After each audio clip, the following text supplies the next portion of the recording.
this is a video for the SellEton pallet wrapping machine. Here is your main screen. This is what it looks like when it first initially turns on. It automatically goes to auto here.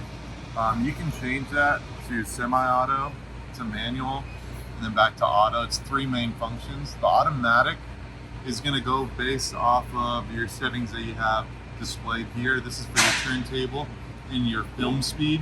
You can adjust tension here by lowering the film speed and increasing the turntable speed.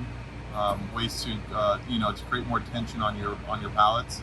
The next page is for how many turns the turntable is going to do. So if you want some extra turns around the top, you can do that here by changing it. You go ahead and push any number you want. You change it and delete the number, and you say if you wanted 4 extra turns, you're going to do that, and it changes it to 4. So if you wanted to change it back, do that, 2, enter, and you're good to go.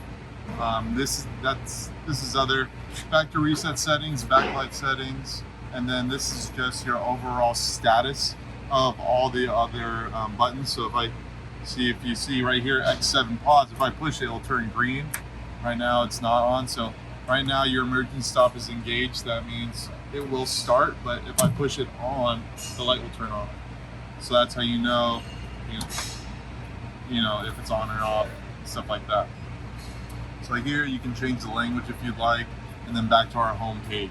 So during automatic, it's going to use all those settings. If you wanted to, say if you have a special pallet that has open spaces and the photo eye is giving you problems, you can do it semi-automatic, which will turn the turntable, and then you use the carriage up and carriage down to control the carriage, the saran wrap, in order to wrap your pallet.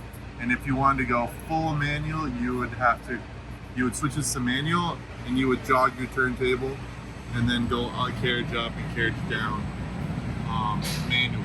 So it's completely manual, so you have to hold it or else it will stop. So best way to go about using it, I would recommend, is using auto, getting your settings correct, and semi-auto if need be. Thank you. If you have any more questions, give us a call at SellEton Scales. Thank you very much.